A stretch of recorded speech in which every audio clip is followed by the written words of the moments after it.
Bienvenidos a un programa monográfico producido por Guedar Languille Caseta, en torno al problema de la vivienda.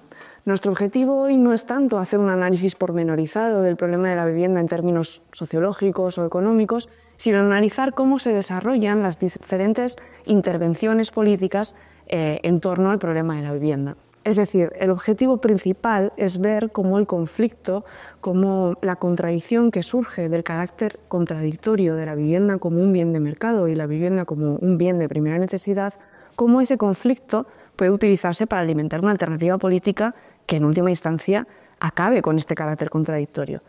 Pues bien, para ello me acompaña Lucía, miembro del Sindicato Socialista de Vivienda de Euskal Herria, hola, y bueno, una servidora también miembro del Sindicato Socialista.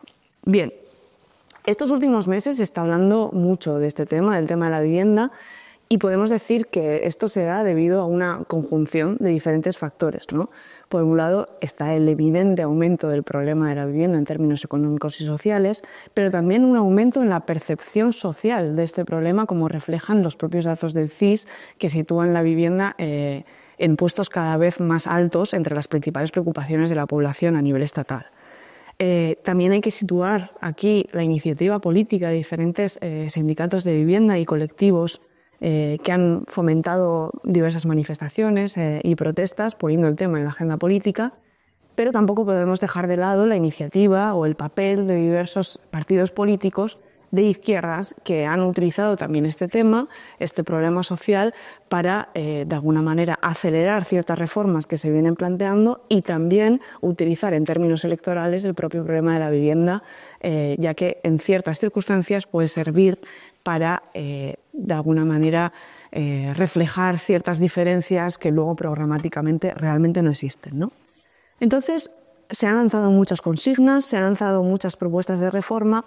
Y nuestra intención hoy es desbrozar un poco lo que podamos todo este panorama, porque digámoslo claro, en el problema de la vivienda se interviene políticamente y esta intervención política responde a unos intereses políticos y a unos objetivos determinados, sean estos o no más o menos explícitos.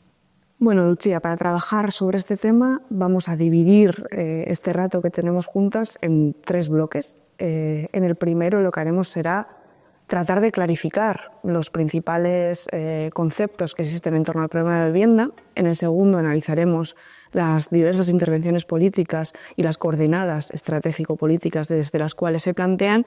Y en el tercer bloque, bueno, como es de esperar, hablaremos de cuál deberían de ser las características de una intervención política comunista en el terreno de la vivienda. Entonces, empezando por el primer bloque, queremos clarificar una serie de conceptos porque muchas veces parece que estamos discutiendo sobre qué término es más adecuado en la comunicación política, si en vez de decir una vivienda gratuita el común de la gente entenderá mejor vivienda digna, si ponemos o no en una lectura que estamos en contra de la propiedad privada, pero luego sistemáticamente hablamos de la especulación. Es decir, muchas veces se nos presentan como problemas de comunicación política, problemas que realmente son de análisis, ¿no? Entonces, para clarificar esto, empezamos por una pregunta muy simple, que es ¿cuál es la causa del problema de la vivienda? Sí, la causa del problema de la vivienda es el carácter mercantil de la misma, es decir, que la vivienda es una mercancía con un carácter de propiedad privada, es decir, se produce y se intercambia de forma privada en el mercado, y esto abre paso a 2 grandes cuestiones. Por un lado, la posibilidad de hacer negocio, es decir, se produce y se intercambia vivienda no porque la población necesita vivienda para vivir, sino para que las personas que intercambian esas viviendas en el mercado puedan sacar beneficio de ello, concretamente los rentistas. Por otro lado, también esto acarrea la disposición de cierta parte de la población, la mayoría de la población, concretamente la clase trabajadora, porque para acceder a un bien de primera necesidad como puede ser la vivienda, que encima tiene un alto coste, tiene que gastar gran parte de su salario. Entonces, la vivienda, siendo una mercancía, tiene esas 2 facetas, ¿no? Por un lado es una oportunidad de negocio de conseguir ganancia para los capitalistas y por otro lado también es una fuente de desposesión y pobreza para la clase trabajadora. Respecto a la cuestión de la vivienda, hay que remarcar que es una mercancía con un carácter rentista. Esto es algo que hay que confiere a la vivienda unas características bueno, podríamos decir especiales, teniendo en cuenta que el carácter mercantil es algo que es común a todo lo que produce la sociedad capitalista. Es decir, la vivienda sí que tiene ciertas peculiaridades, pero no es que sea algo fundamental o esencial del sistema capitalista. El sector inmobiliario es un sector que tiene una componente rentista porque las viviendas y los bienes inmuebles están anclados al suelo y el suelo no se puede producir. Entonces, no se puede producir y por lo tanto es escaso. Eso permite a ese sector extraer toda una serie de plusganancias. ¿Qué me refiero con plusganancias? Que consiguen una rentabilidad y una ganancia superior a la de otros mercados. Eso no tiene por qué ser siempre así, pero justo en la fase actual del problema de la vivienda está muy claro. Hace unas semanas el Banco de España publicaba un informe sobre la vivienda en el Estado español y ahí dejaba claro cómo comprar vivienda para alquilarla confiere una rentabilidad del 10% anual, una inversión calculada en 10 años, que es mucho más alta de si consideramos la rentabilidad que puede proporcionar la bolsa o, por ejemplo, los bonos del Estado, pues es mucho más alta la rentabilidad sector inmobiliario y residencial. ¿Qué quiero decir eso? O sea, ¿qué quiero decir con esto? Que el sector inmobiliario y el sector inmobiliario residencial específicamente son muy eficientes a la hora de saquear el salario de la clase trabajadora. Mediante ese saqueo permiten aumentar muchísimo las ganancias con respecto a otros sectores. Esto es algo que no es baladí en un momento en que la sociedad capitalista está sumergida en una crisis de escasez de ganancia. Por lo tanto, un carácter intrínseco de la vivienda como una mercancía, como una propiedad privada a la que hay que acceder a través del dinero, a través del salario, y por lo tanto hay un acceso desigual y privativo según la posición de clase. O sea, este es el carácter estructural del problema de la vivienda, y después estamos ante un carácter específico de un mercado que es un mercado rentista, que trata de acaparar las rentas y que es especialmente útil en un periodo de crisis y de ataque al salario, ¿no? Yo creo que muchos colectivos de vivienda y muchos discursos que se hacen de alguna manera dan por buena todo este análisis, ¿no? Pero luego introducen otra serie de términos que no sé yo hasta qué punto niegan todo esto que estamos diciendo, son una enmienda a lo que estamos diciendo, de alguna manera lo obvian, ¿no? Pues todos estos discursos sobre la financiarización, el especificar constantemente el problema de la especulación, de la usura, como una especie de problema circunstancial producido por un aumento desmesurado del precio, una burbuja. Mira, yo creo que es bastante complicado este tema, o sea, porque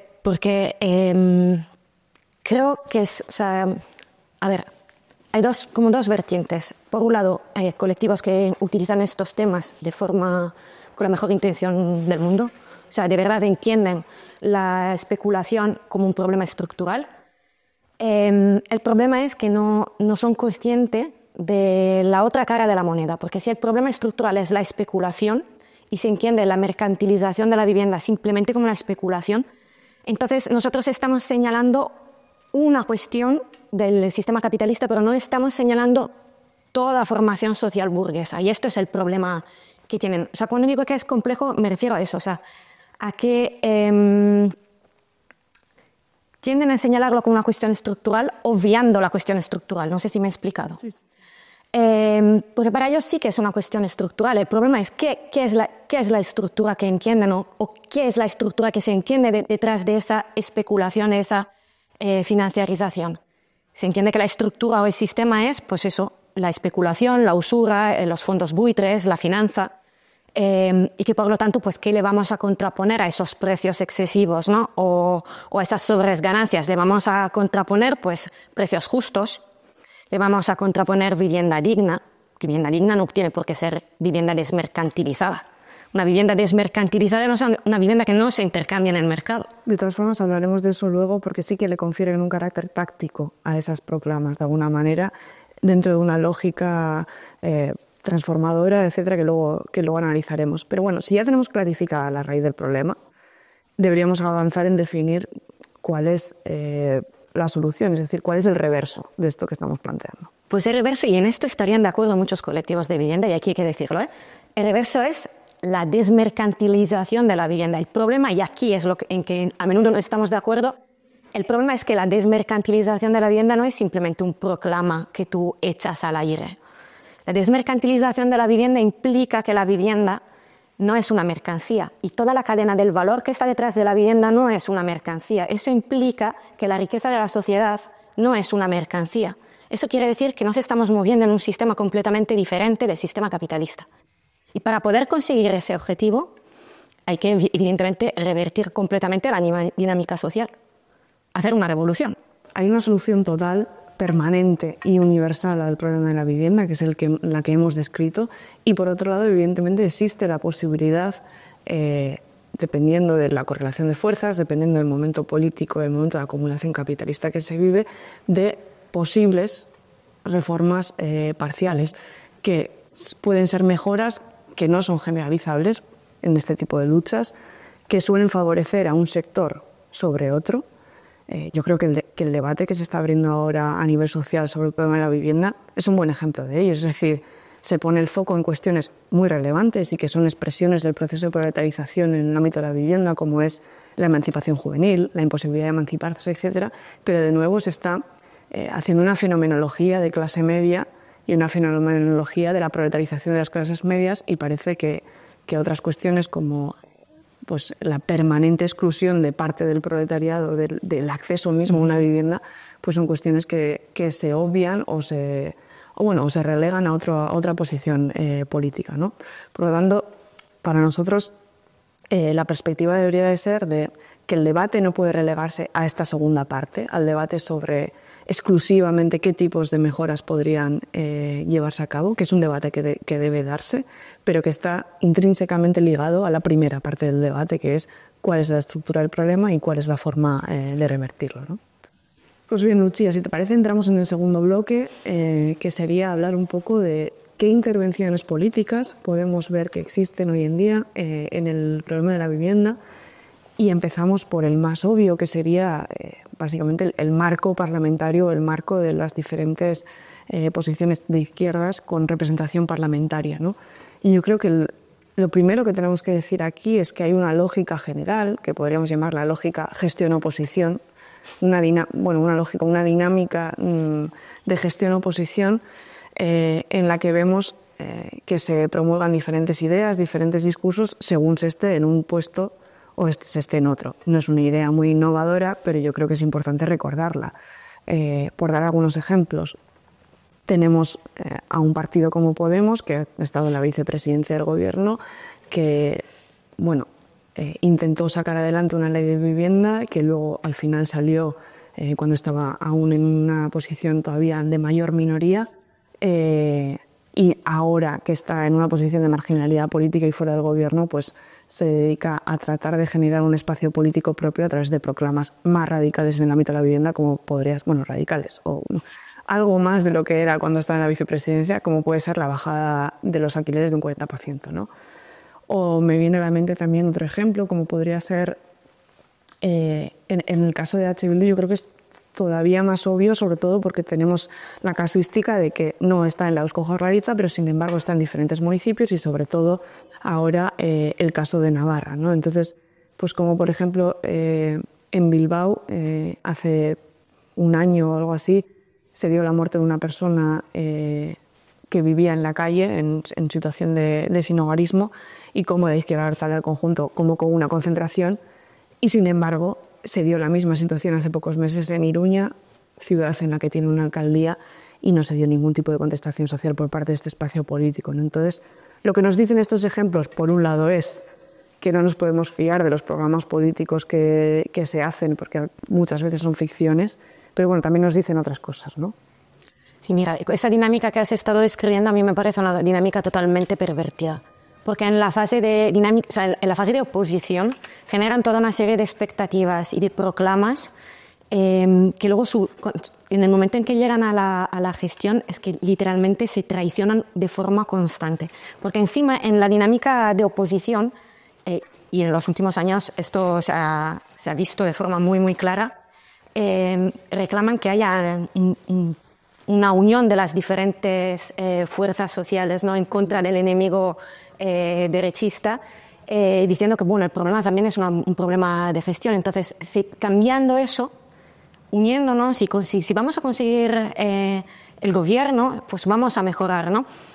Y arrastran consigo también posiciones de izquierdas, posiciones más de izquierdas sobre estas bases, arrastran consigo el proletariado, y luego en el momento en que llegan a poder gestionar en posiciones que le permiten gestionar realmente marcos políticos, pues traicionan constantemente esto. Esto acarrea una serie de resultados nefastos. En primer lugar, porque cuando están en la oposición difunden la idea de que se puede cambiar desde simplemente con una gestión mejor, se puede cambiar la sociedad. Esa ya es una idea nefasta.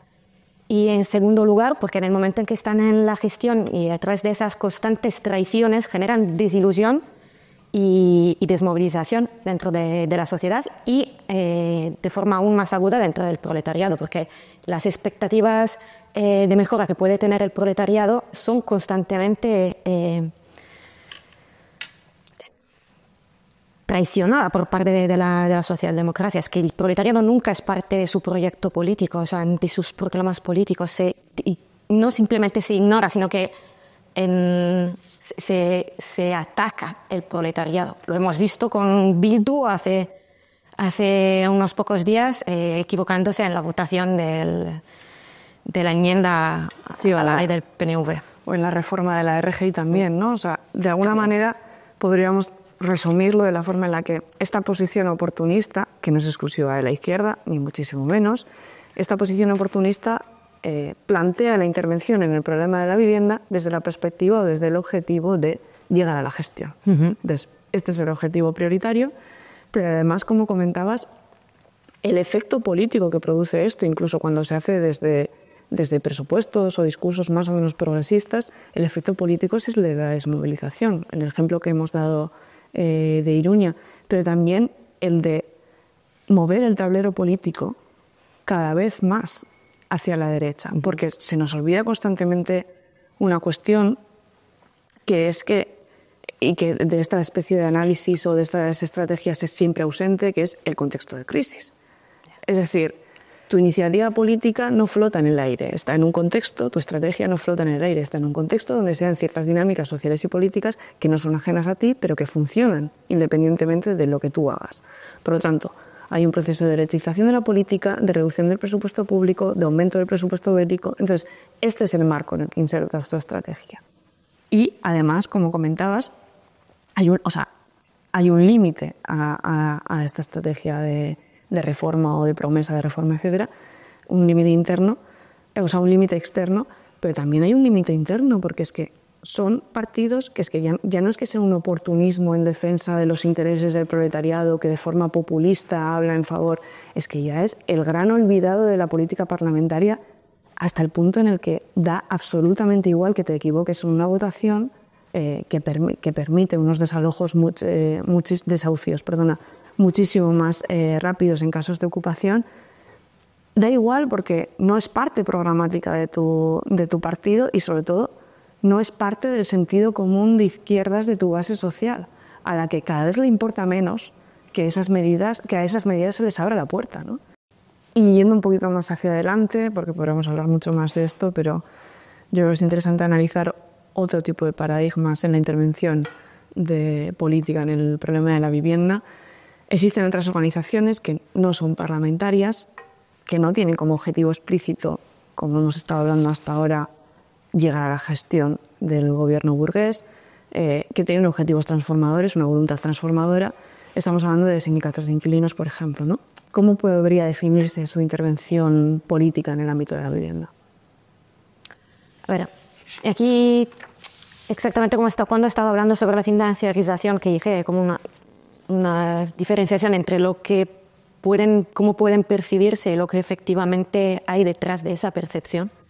Hay que decir lo mismo aquí. O sea, una cosa es cómo pueden percibirse y autoproclamarse los sindicatos de inquilinos, y otra cosa es la función que luego efectivamente cumplen dentro de la gestión del problema de la vivienda.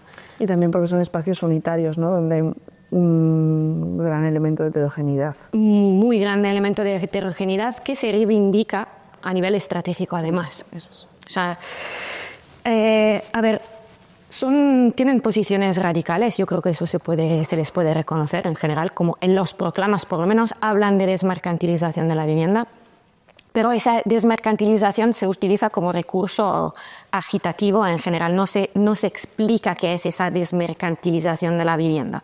De hecho, el otro día, una de las representantes del Sindicat de Llogateres de Cataluña en el Congreso de los Diputados estuvo haciendo explícitamente referencia a la economía real. O sea, es decir, como eso fuera algo que va aparte con respecto al problema de la vivienda, ¿no? Con respecto a lo que decía antes de la financiarización. Entonces, hablan de la desmercantilización de forma muy vaga, no se especifica exactamente qué es eso. ¿Eso qué hace? Que acaba alimentando un sentido de clase media, que es el sentido común que hay, porque si yo hablo de desmercantilización y además señalo a los grandes rentistas, eso implica que la desmercantilización simplemente es que hayan pequeños propietarios o que eliminar el sector más, los grandes capitales del sector de la vivienda. Esto en general con respecto al discurso político, ¿no? Es un problema que tienen los sindicatos de inquilinos, o sea, dentro de esa heterogeneidad caben posiciones más radicales, pero esas posiciones más radicales, como ese sentido común no se aclara, están fagocitadas por un sentido común de clase media que es mucho más fuerte, porque es el generalizado dentro de la sociedad. Por otro lado, también entran, o sea, comparten esa lógica transformadora que pueden compartir algunos partidos socialdemócratas, a pesar de que luego no se proclamen ellos mismos ser partidos. Por ejemplo, cuando hablan de estrategias legislativas, comparten la idea de que una gestión mejor pueda resolver o aliviar el problema de la vivienda. Pero también sufren los propios límites de esa estrategia porque se ven, en última instancia, fagocitados por los mismos partidos, como se vio con la aprobación de la ley de vivienda, ¿no? Claro. Y entonces ellos sí que quieren utilizar de forma agitativa esas propuestas legislativas contrahegemónicas para forzar a los políticos a tomar partido, a posicionarse frente al problema de la vivienda, pero claro, luego realmente no proponen ningún mecanismo para ir más allá del espectro parlamentario, de los partidos del espectro parlamentario. Entonces, todas esas estrategias legislativas son fagocitadas por el Estado y encima, cuando luego llegan a ser aprobadas, es que están totalmente desvirtuadas con respecto a cómo eran en sus cabezas, ¿no? Hombre, y lo que hay detrás también de esa lógica de las estrategias legislativas contrahegemónicas, bueno, se entiende por contrahegemónicas que quieren a través de proponer diferentes cambios legislativos, etcétera, generar un cambio cultural y lo definen como el diferente posicionamiento de los partidos con respecto a esas medidas, ¿no? Pero claro, detrás de esa idea lo que existe realmente es que hay un gestor que puede situarse a favor de esas medidas y que puede aplicarlas, ¿no? Bueno, nosotros podríamos definir esas estrategias legislativas como unas estrategias que se mueven dentro del ámbito del reformismo, ¿no? Y es algo que les hemos una crítica que les hemos hecho a menudo, y ellos responden normalmente que bueno, no es así, porque además de esas estrategias legislativas contrahegemónicas tienen pues alianzas de diferentes tipos y bloques en lucha, ¿no? Bueno, las alianzas son algo necesario en general, no lo vamos a negar. El problema es sobre qué base vamos a tener las alianzas y con qué objetivo. Y luego, por otro lado, los bloques en lucha son herramientas sindicales que son absolutamente valiosas, pero no podemos obviar que los bloques en lucha no van a resolver la cuestión del poder, no van a resolver la cuestión de cómo se organiza la sociedad en general. O sea, tiene una desproporción tan grande entre lo que es un bloque en lucha y lo que es la sociedad entera, que no puedes responder a una acusación de reformismo diciendo que tienes bloques en lucha, porque es muy... Pero no es un problema exclusivamente de escala, es un problema de definición. Quiero decir, nosotros tenemos una escala reducida de igual manera, ¿no? Y bueno, toda posición comunista en general, desgraciadamente, pero es una cuestión también de definición, es decir, si te das a ti mismo el objetivo de... Porque de esa manera se racionaliza, ¿no? Los bloques en lucha tratan de no solamente llevar adelante luchas en el ámbito económico, sino tratar de concienciar, de generar una conciencia política contrahegemónica, ¿no? Creo que la definen de esta manera.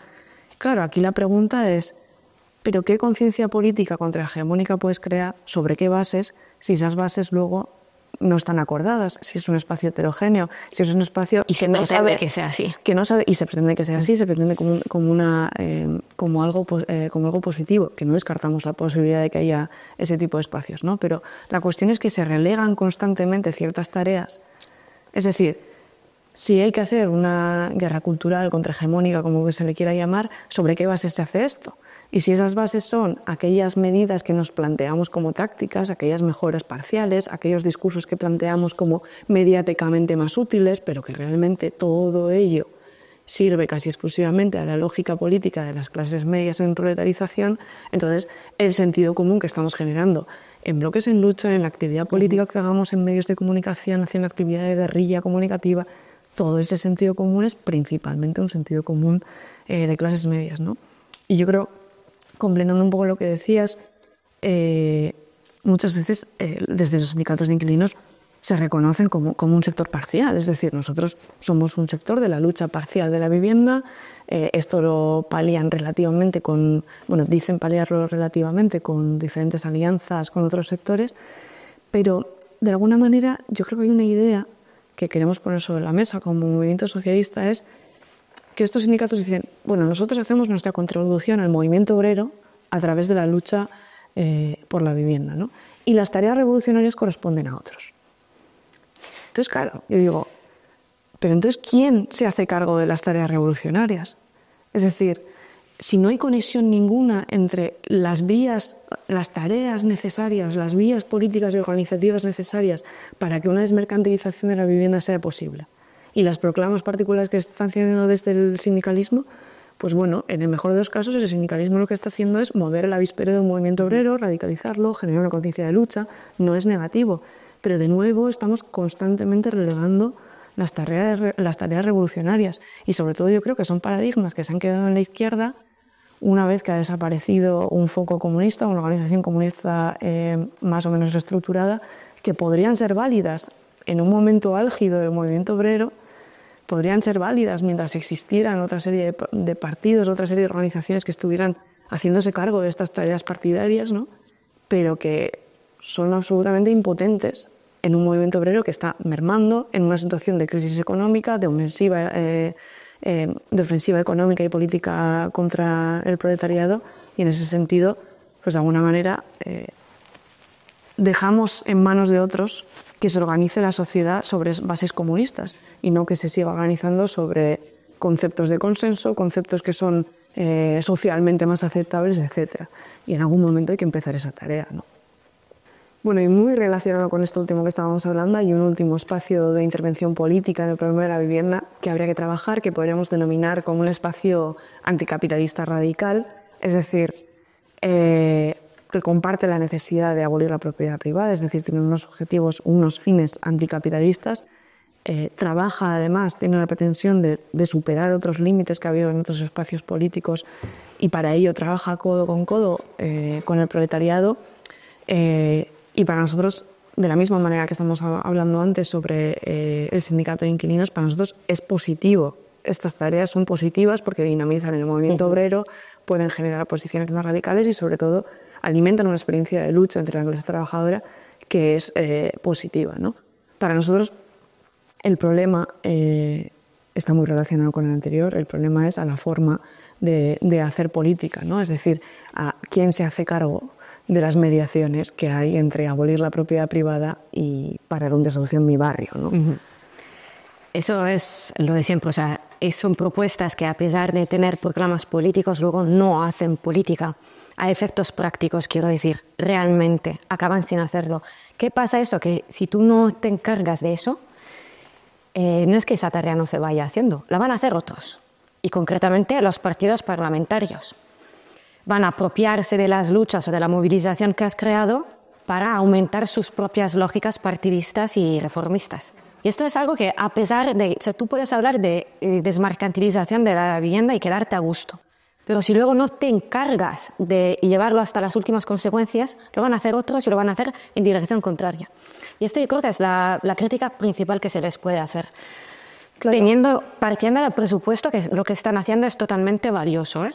Sí, y por matizar, cuando decimos que no hacen política nos referimos a la visión comunista de lo que es la política, que es claro, no abordan la cuestión del poder. Eso es.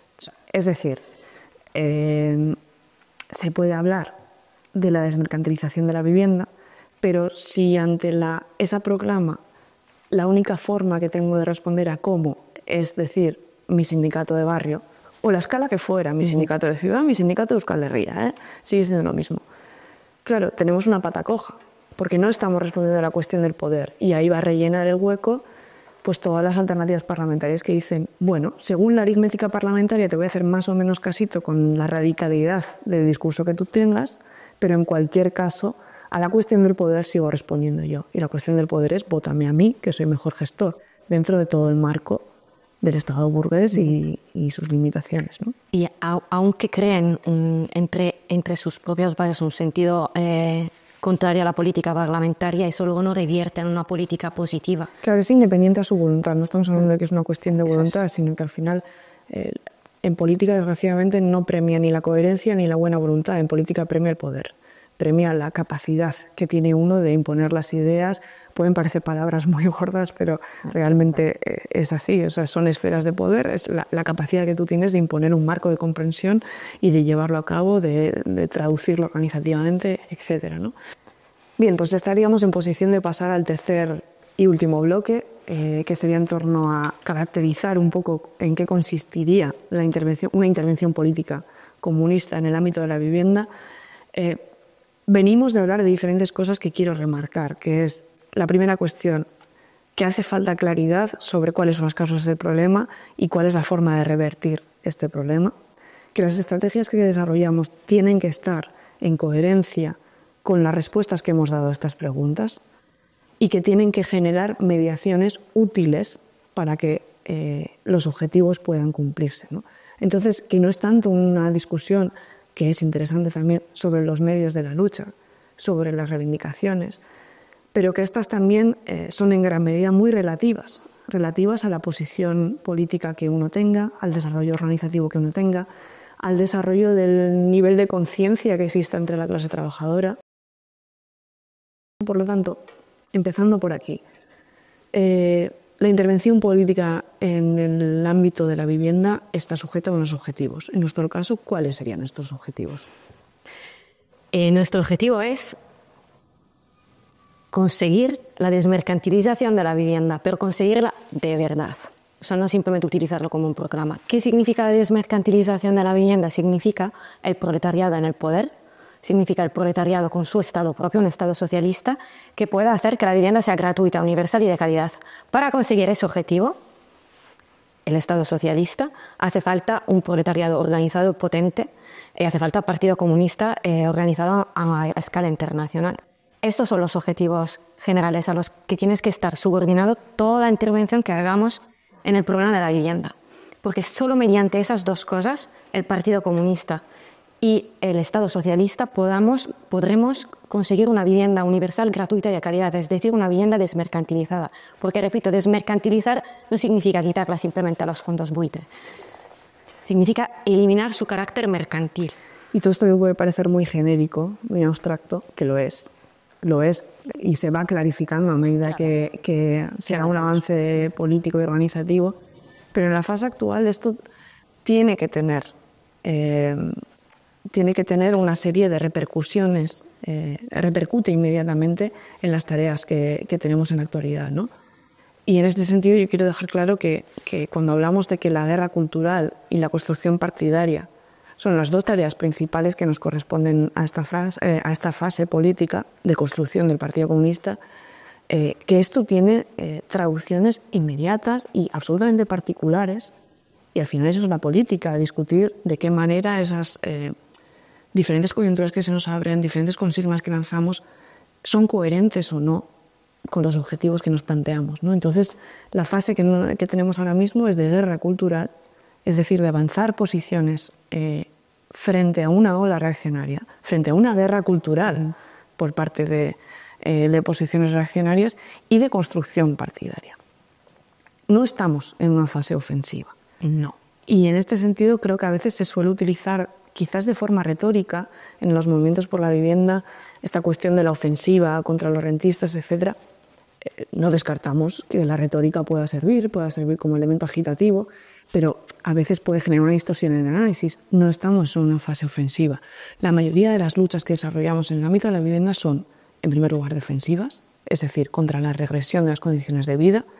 No estoy hablando solamente de luchas particulares, también iniciativas de reformas parciales, pero de ámbito legal o parlamentario o lo que fuera, pero son del ámbito defensivo. Y por otro lado, son en grandísima medida performativas, es decir, no hay condiciones reales para organizar un ataque a los intereses inmobiliarios, a no ser que sean muy particulares y muy localizados. Entonces, priorizamos estos dos objetivos, la guerra cultural y la construcción partidaria, sobre las inercias existentes. Por un lado, sobre la inercia del mal menor. ¿Esto quiere decir no vamos a poner nunca sobre la mesa reivindicaciones parciales? No, lo vamos a hacer, ahora lo vamos a explicar, pero siempre respondiendo a estas dos tareas principales. Tampoco caer en la inercia de la unidad de acción. Es decir, esta unidad de acción no puede ser acéfala completamente, no puede tener ninguna dirección, ningún objetivo, sino que tiene que responder a, de nuevo, estos dos objetivos, ¿no? Entonces, valoramos los escenarios, las oportunidades que brindan y según nuestras fuerzas y según el avance y las condiciones objetivas y subjetivas, planteamos una intervención en el ámbito de la vivienda, que actualmente se traduce en... Bueno, nosotros, sobre la base de todo lo que hemos estado diciendo, a la intervención en el ámbito de la vivienda le vamos a dar tres grandes tareas o objetivos o funciones. En primer lugar, lo que ya has dicho, la lucha cultural, es decir, señalar la forma en que funciona el sistema capitalista, señalar cómo funciona concretamente dentro del ámbito de la vivienda. En este caso es señalar que la causa del problema de la vivienda es el negocio de la vivienda y al mismo tiempo señalar la posibilidad de alternativas, como puede ser la vivienda universal gratuita y de calidad. Alternativas, evidentemente, que no se pueden dar de un día para otro y que hace falta toda esa mediación de que hemos estado hablando anteriormente, que es una mediación política.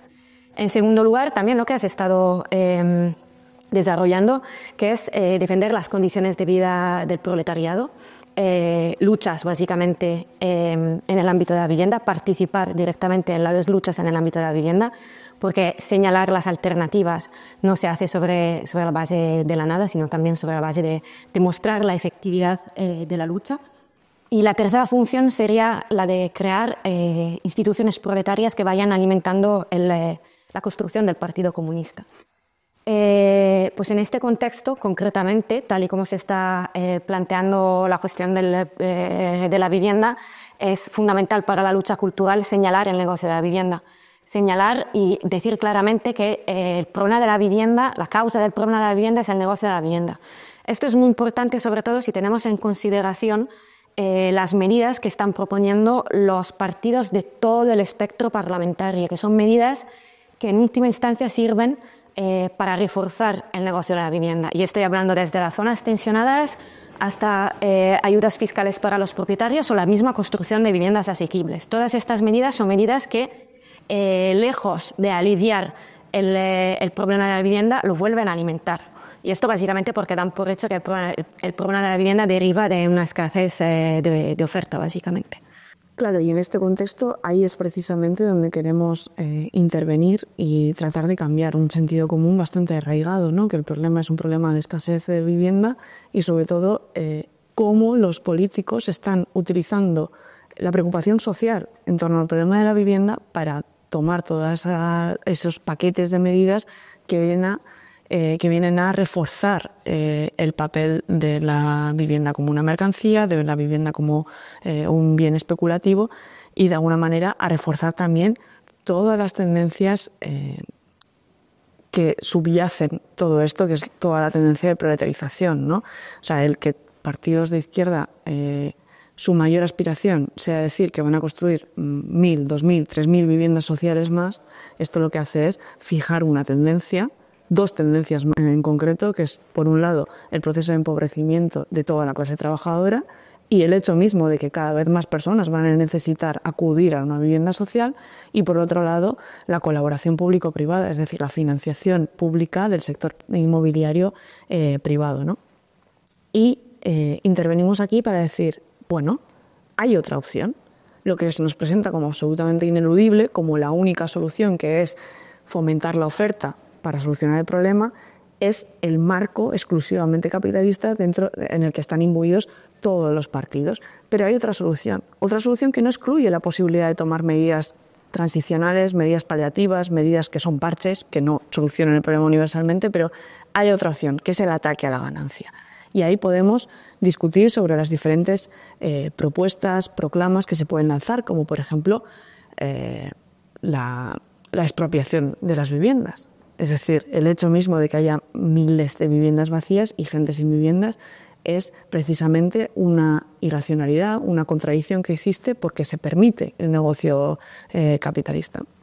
O, por ejemplo, se podría plantear la bajada generalizada de todos los precios, porque que estemos hablando de la bajada, bueno, es que no se está hablando ni de la bajada del precio del alquiler, se está hablando de la ralentización de la subida del precio del alquiler, ¿no? Entonces, poner un poco el punto sobre la i y decir, bueno, aquí puede haber medidas que no son la solución definitiva. Nosotros hacemos un trabajo cultural e ideológico, de lucha ideológica, para convencer sobre cuál sería el reverso de este problema de la vivienda, pero al mismo tiempo sí hay que tomar medidas paliativas que sean siempre a costa del negocio de la vivienda y nunca a costa de endeudarse, a costa de quitar a un sector del proletariado para dárselo a un sector de las clases medias, etcétera.